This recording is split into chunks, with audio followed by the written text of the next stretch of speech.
What I would like to do is introduce the first speaker of the afternoon, and that is Glenn McGordy. He's a plant sciences and viticulture farm advisor from Mendocino County. Glenn is the person that I like to discuss this whole issue of varieties versus cultivars with. I don't know whether he'll have comments on that or not. He's very interested in sustainable agriculture. He's done a wonderful job of getting some of the work he's done in that area and some of the research into press, and is one of the people who's largely responsible for the UC cover crop book. He's also working on a book on Mediterranean varietals, and maybe he'll say a few words about that for us as well.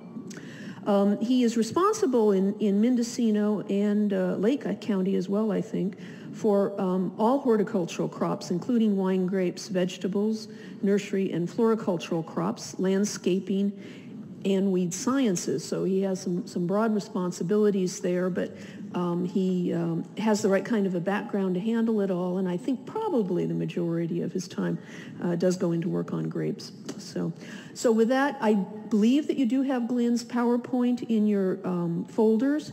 We also, during lunch, passed out the one from Wayne Farquhar from Australia. Some people had taken copies from the front room off of the stack, and so we're short a few. If you have two copies, maybe I'd suggest that you put them, the extras, on the table in the entryway so that someone else can get a copy. And if when the day is over you don't have a copy and you'd like one, just email me and I'll make sure you get one in the mail. Okay, you should have the FPS email address in the newsletter from FPS that's in your folders. So with no more ado, I'd like to introduce Glenn McGordy.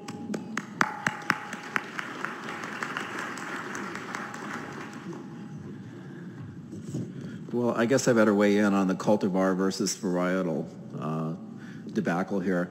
And I started my career trained as a botanist at Humboldt State University, and I took a class called Plant Biosystematics. It was taught by a taxonomist named Dennis Anderson. And Dennis Anderson considered horticulturists to be the Philistines of the plant sciences. So I think that if he knew that viticulturists were referring to cultivars as varietals, he would be deeply offended. So it's kind of like, I suppose, trying to decide the philosophical differences between being an Anglican and a Catholic. They're very, very close, and I think people know what you mean when you talk about varietal, and we know usually what we mean when we talk about cultivar. So because of my rigid botanical training, I tend to refer to them as cultivars, although I do tend to lapse into the vernacular sometimes and say variety or varietal, so it really doesn't matter that much. Okay, so which button do I put? This advances, that goes back and here's your leads. Okay, good, thank you. I want to start by thanking two people who sort of guided our research. One is John B.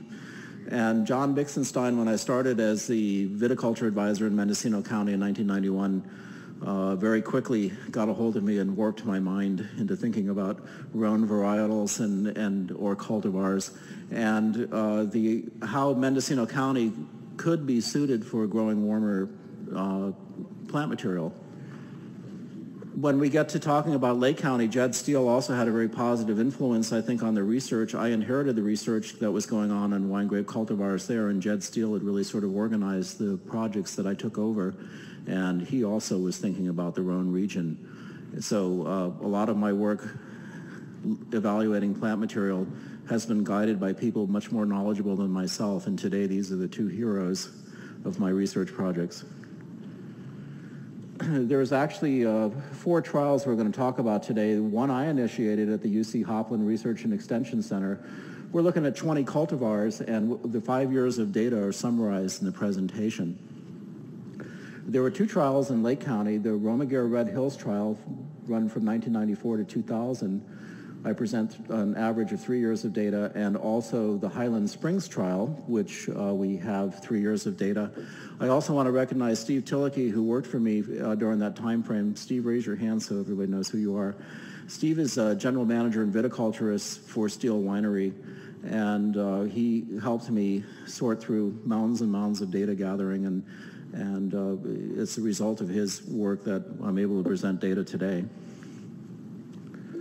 So the Rhône cultivars included among my 20 at the UC Hopland Research and Extension Center. We set out to plant Syrah, Grenache, Mourvedre, Cinsaut, Viognier, Marsanne, and Roussanne, which ended up being Viognier, which we fondly refer to as a Randall Graham clone, because Randall was the one who brought it into the industry thinking it was Roussanne, but it turned out to be Viognier.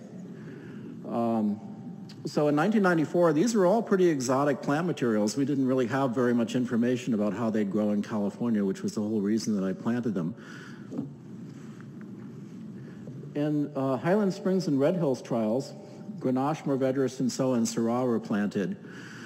Just a little bit of information about both Hopland and Red Hills and Highland Springs. These are all relatively high elevation continental regions of grape growing in California. So Hopland sits about 600-foot elevation. Red Hills is about almost 1,800 feet, and then Highland Springs would be about 1,300-foot elevation. And not a lot of marine influence in those three places. It's more continental in terms of the season, marked by kind of cold winters and warm summers.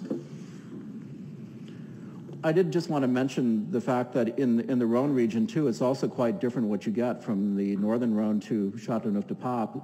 So they also have quite a few climates, and I think that Francois referred to that a little bit about the importance of individual spots for the cultivars that you select, and one size does not fit all.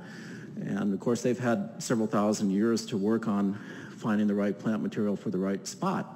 So I think it's important to do the same thing for California. We shouldn't assume just because the market wants Cabernet and Chardonnay, that's all that there is. And of course, that's the whole point of my research.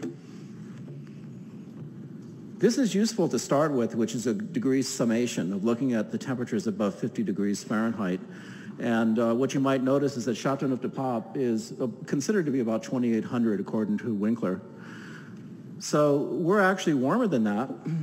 You can see that Hopland is about 3,200 hours on the average, and the Red Hills goes as high as 3,600, and finally Highland Springs is 3,000. So again, this is a very good rough way of looking at a climate and trying to decide what might be the material to plant. And if you go to Europe and you look at similar degree summations, then it might be a place for you to start to choose your material. Other factors that really greatly affect what's going to happen, though, include the distribution of temperature. You know, when is it hot? How much heat do you get, and how long is that period? And then also the soils and the hydrology of the spot. How much water is there when? Because that also determines greatly what's going to happen in the vineyard.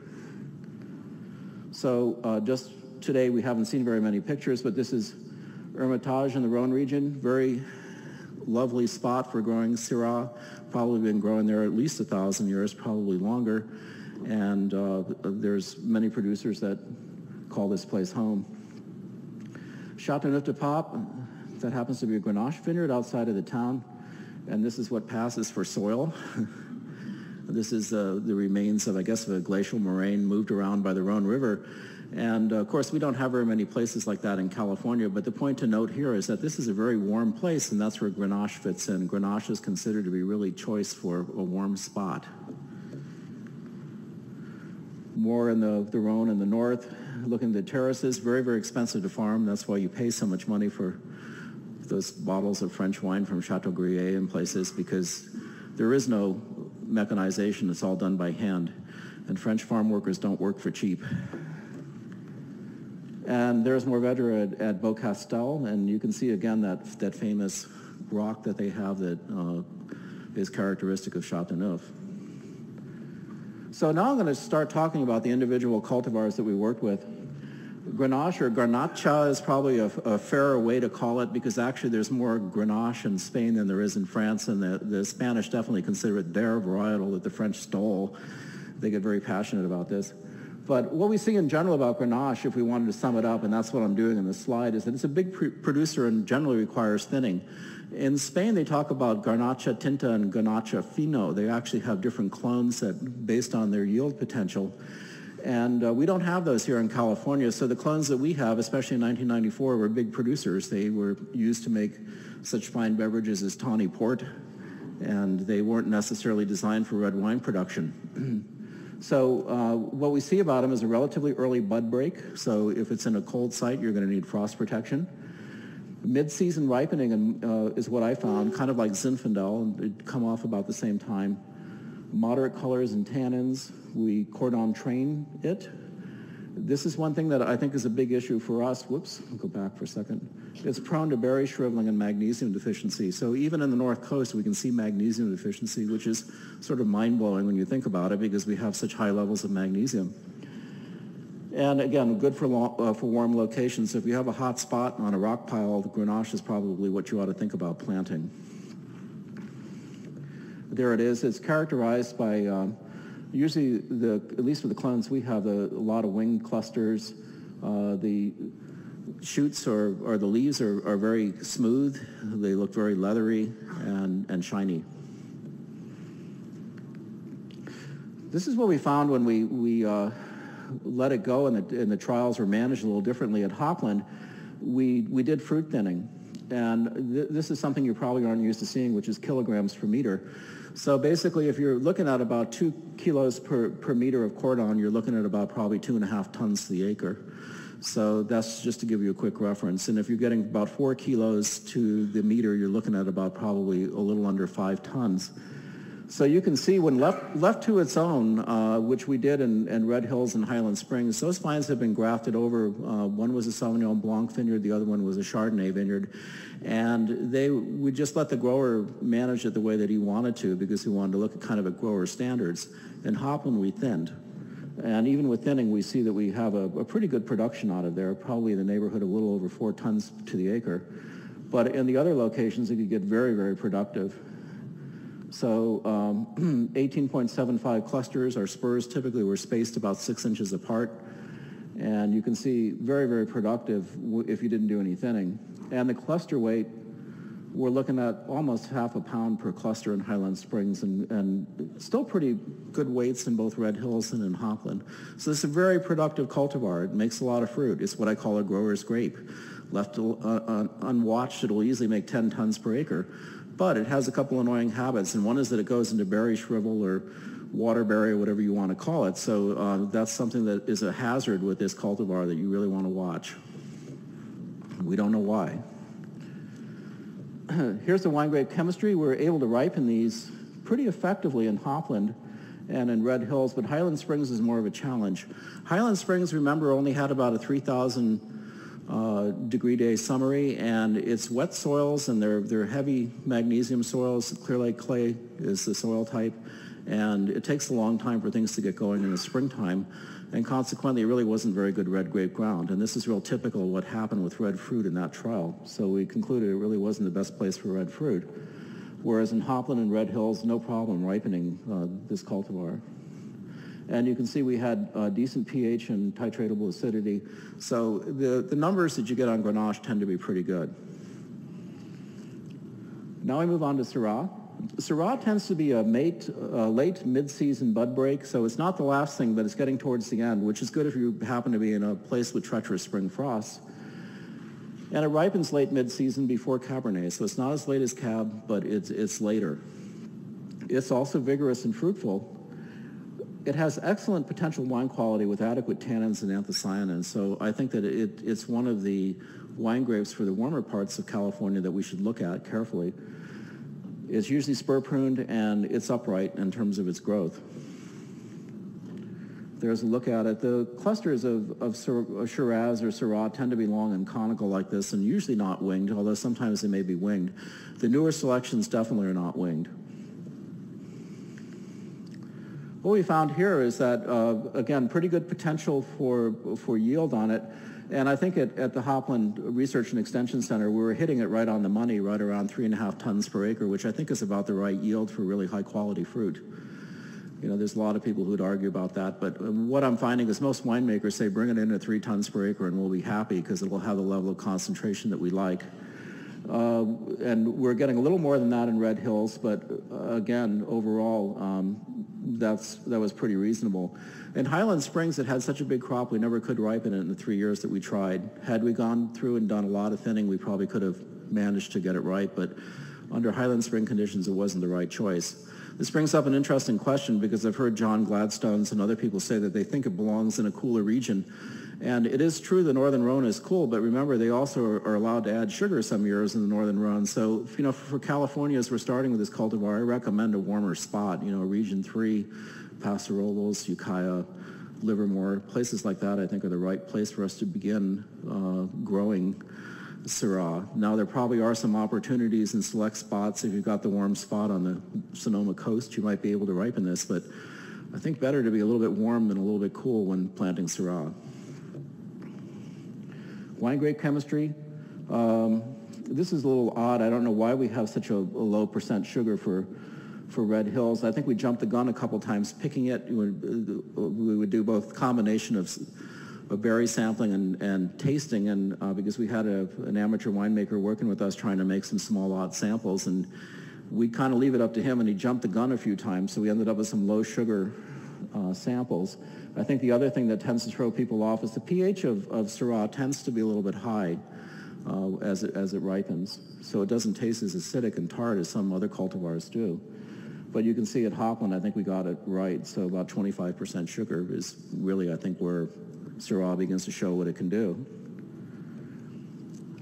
Next, Mourvedre or Monastrell. Again, this is probably really a Spanish variety, and it's probably even a little bit stranger than that. The Phoenicians probably actually brought this from northern Africa around through the Straits of Gibraltar and into Portugal and Spain, into the Iberian Peninsula.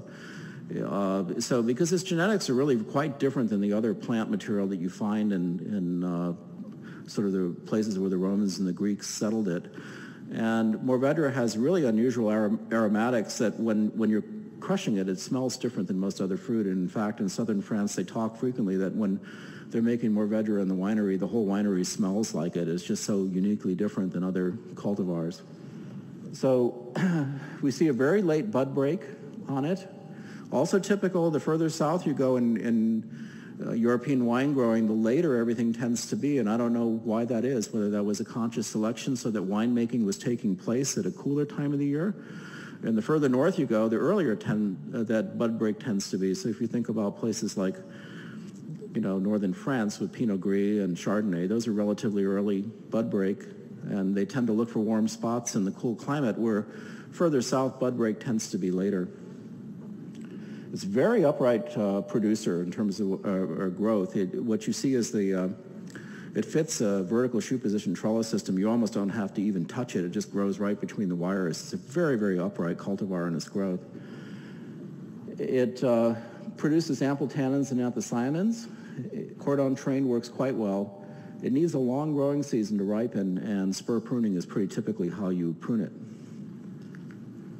There it is. Now, again, this is not a new grape to the North Coast in California. We have some very old vineyards in Southern California, especially in Riverside, planted to Mourvedre. And as Mataro, it was usually a few plants were stuck in for field blending in a lot of the old Zinfandel vineyards, so we can find it. This is a character that's known to the North Coast. Okay, what you might notice, there's no data for Red Hills and Highland Springs. That's because these vines died out the first season. Not very frost hardy. They grew fine, they grafted fine, but they grew late into the season and they weren't reliably frost hardy. So and then that's something that I think you'll find in Europe too, is not an interior kind of grape. It's usually pretty close to the ocean where Mourvedre is grown. So you won't find this in cold regions. They grow it in southern Spain, but you don't find it in Rioja because Rioja is too cool for it. Here again, not a big producer, so we're looking at about 2 kilos per meter of cordon. The cluster size is medium size. It's not huge, but it's not small. And anyway, Mourvedre, I think, is almost a little bit too cool for it in Mendocino County. The other thing that I saw happening is it liked to defoliate before it completely ripened. So I think a warmer spot, probably looking more like a low region 4, it would be better for Mourvedre. It's not really well suited for our conditions. Here's the chemistry on it. Again, even though we got it fairly ripe, you can see the pH is going up and not a lot of titratable acidity. And that seems to be kind of true of the Rhône cultivars as a group. They tend to have a slightly higher pH and not a lot of acidity, particularly compared to all the Italian grapes that we have in our trial. The Italian grapes have acid like you wouldn't believe, enough to remove the enamel off your teeth some seasons, but the Rhône grapes tend to be a little bit more on the neutral side. Next is Cinsaut. The attributes of Cinsaut is a very late bud break, again like Mourvedre, late ripening but not the end of the line, and we would see low to moderate yields. The fruit has large berries. It also doubles as a table grape. Low color and tannins in our experiences, so it was very impressive today with the wines that Francois brought. To me, had wonderful color, and I think it's probably a function of crop size. Very good aromatics. Usually Cinsaut smells quite nice, and it's very useful for rosé wines as well, and used quite a lot for that in the south of France. And spur pruning is usually how they're trained. Here's a picture of the grape. Clusters tend to be kind of big with wings and things, and it's a pretty grape the way that it grows, and it's kind of sprawling and it's attractive. We were able to get it to grow in Red Hills pretty well, and you can see it's not a shy bearer at 4.5 kilograms. That's almost double what we're getting in Hopland. And the cluster size is getting pretty healthy there too, at 180 grams. That's just a little under half a pound. And the same thing in Hopland, pretty good sized clusters, but not small certainly. Again, we were size controlling the crop load in Hopland. We wanted to be sure to ripen things as much as possible. So we were usually shooting between 3 and 4 tons for our crop loads. Here's the wine grape chemistry and berry weight. The berries are quite huge on this, and especially in Red Hills. Even in Hopland at 1.8 grams, a lot of our berries are down around 1.2 for some of the white varieties. So this is a pretty large-sized berry and cluster in this, relatively speaking. pH, again, getting up there at 3.7, at least by Mendocino standards. 3.96 by Mendocino standards has no acidity at all in it, and 0.4 grams. So again, adequately ripe, 23.9%. This is not a variety, I think, with a high potential for alcohol.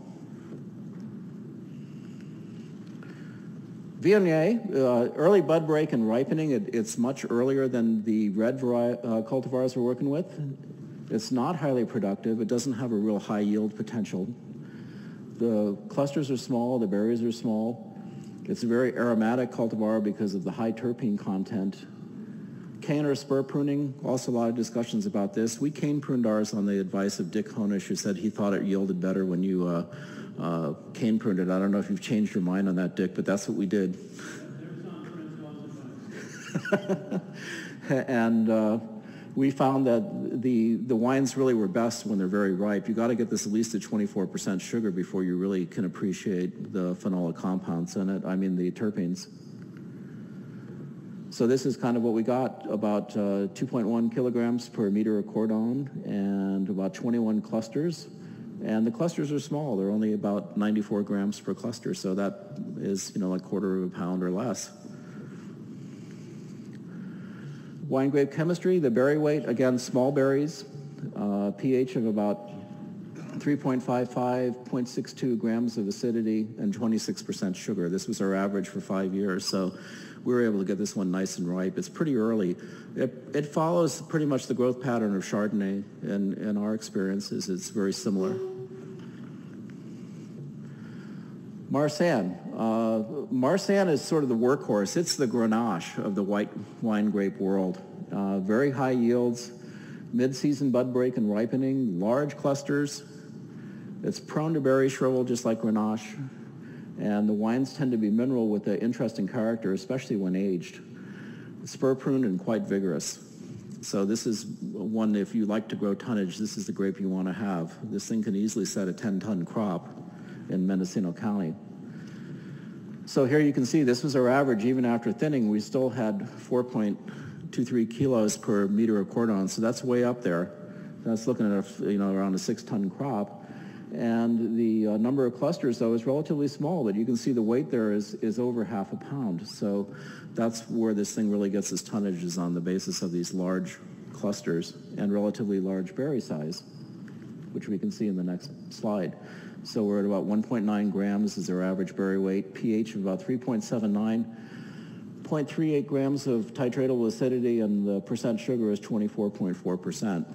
I might also add, we only have 4 years of data because the first year that we were trying to take data on this trial, we didn't do as much thinning and we had some early rains and it just turned to garbage. So this one is prone to rot. This is one you want to be a little bit careful with. And you cannot have fruit on fruit with this one because wherever those clusters touch and you get moisture, it's going to turn to mold. So that's kind of our experiences with the Rhône cultivars and Hopland. There's an additional 14 different cultivars that I did, mostly Italian and some Spanish in that trial. The trial is finished, and I'm trying to condense this down to something that's readable that doesn't look like an encyclopedia. So it's taken me almost a year so far to try to condense my data. I'm also working on a publication on its working title is A Grower's Guide to Mediterranean Winegrape Cultivars. So right now, if you want to find out how do you grow Nero d'Avola, and even if you're in Italy, it's not easy to find out how to grow Nero d'Avola because it's not written. Or if you want to know something about Portuguese wine grapes, it's just really hard to find information on the viticultural aspects of these very unusual plants. We can find out a lot about wine. People write volumes about wine, but nobody actually takes the time to walk out and talk to the grape grower what he's doing. So that's why I'm working on this book, and it's next in line. I've already started it. I did a sabbatical leave and got several boxes full of information and started writing it, but I also have another project that is just about finished on organic wine growing, which we're due to publish this year. So that's in the way first, and until that's out, I'm not returned to that project. So I'm busy writing in between everything else that I do. Okay, now we're going to talk specifically about Syrah. This is a trial that I'm doing with McDowell Valley Vineyards. McDowell Valley is actually very close to Hopland. It's its own appellation.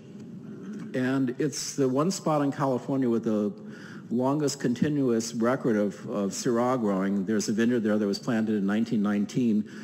We know for sure that over the hill that Lily Langtree planted Syrah in probably 1885. So again, Syrah has been around Northern California for a while, but probably not really well understood or appreciated.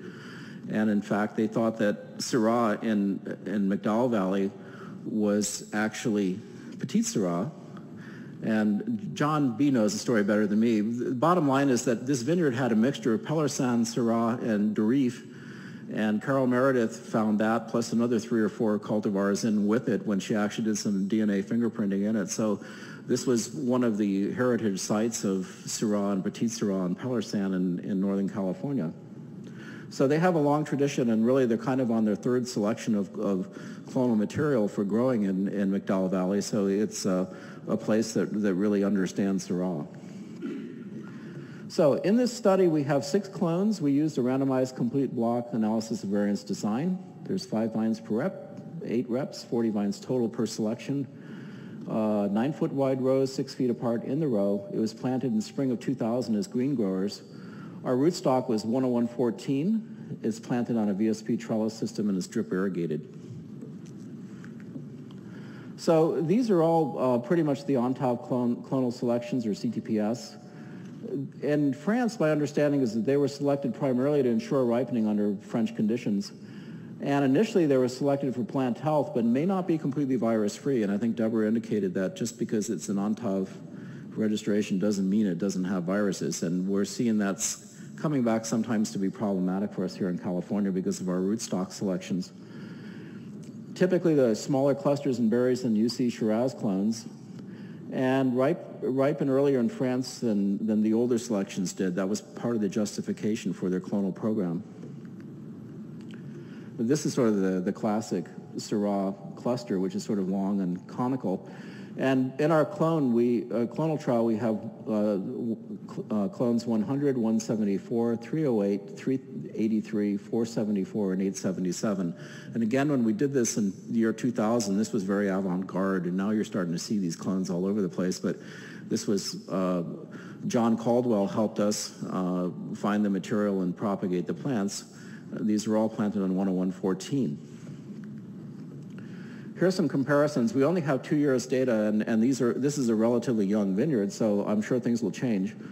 But here's the cluster weight in grams. So we're seeing a low, which surprised us. Syrah 100 had a cluster weight of 117 grams, and 474 went as high as 175 grams per cluster.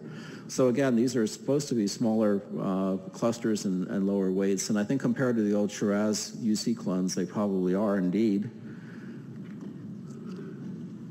Here's our clusters per vine from a very low of 100, 11.7 on Syrah 100 up to 24 on Syrah 474. So again, these are not highly productive vines. I guess just looking at them would be my first guess on them. And they're young, so I imagine as time goes on, they're going to increase in their productivity. Here's a look at yield per vine. So we're getting up to about 3.4 kilos. But using my formula, again, of expressing it in terms of per meter of cordon, it's about half of that, since these vines are a little bit over 6 feet long on the cordons. So at the moment, Syrah 383 is the most productive. We're a little puzzling here because Syrah 100 was supposed to be a productive vine, and it's the wimp of the pack, really. It just isn't really performing the way we would have expected it to. Here's a look at the chemistry. Again, no problem ripening everything. So you can see we got as high as about 25.8 on our percent bricks. The pH is pretty high. So this looks like Australian Shiraz. If we threw a few oak chips in it, we could call it Yellowtail. So, you know, we're not used to kind of such high pHs in Mendocino County, where we tend to retain a lot of acidity. So I'm guessing that we probably overdid it in the ripening on these things and probably should have picked a little sooner than we did. But the point is that under our conditions, we have no trouble ripening these. Now, as we start to increase the crop load on it, you know, it could be that we'll see things come into balance a little bit more.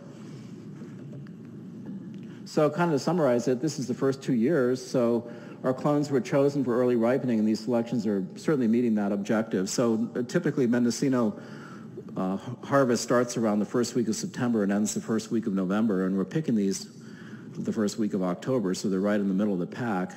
And the more mature vineyards at McDowell usually come off by about the 20th of October. So Syrah fits really, really well in Mendocino County. So high pH fruit could be a problem.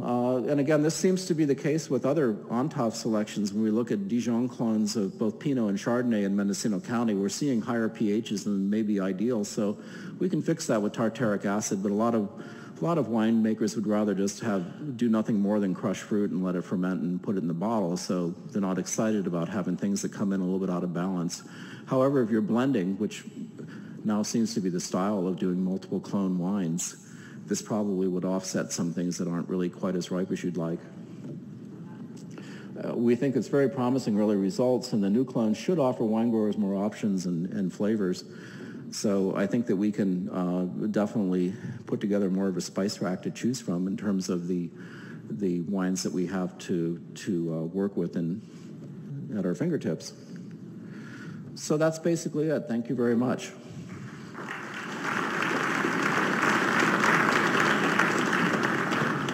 I guess we have some time for some questions. John.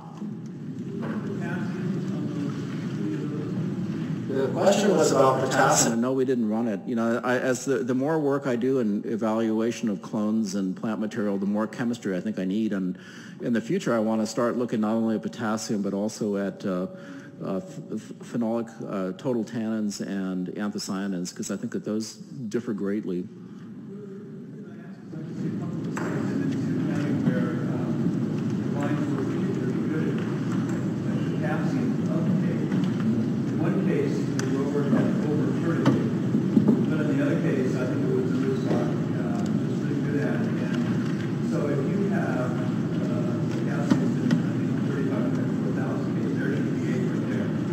That's a really good point. You know, we discussed this whole idea of terroir, and then we run drip irrigation and chemifertigate all the time with it, and what's the point of terroir if all you're doing is basically, you know, hydroponics? So I'm happy to report that at least McDowell basically is organic. They don't really use chemical fertilizers in there other than compost and potassium sulfate if they have deficiencies, but their soils are quite nice, and I don't believe that block's been fertilized. Other questions? Okay, thank you. Oh, one more? What's the degree days? I'm sorry? The degree days in The degree days in McDowell Valley is very similar to the Hopland Research and Extension Center. It's like about 2 miles away, so we would expect it to be about between 3,200 and 3,300 depending on the year. Okay. Question? The question is on tasting information, and we don't have any. We have a great asset in a fellow named Un Husman, who's worked with us on all these trials making wine. And Un is a professor at UC Berkeley in plant pathology, and it's sometimes hit or miss, as it always is with small lot wine making. And I think something happened to our first attempt at making clonal wine samples. So usually Un's very proud of his work, and if I don't hear from him, I know something went wrong. So I haven't heard from him, so I don't think we have anything to taste yet on that. But maybe in the future. Maybe in the future. Thank you.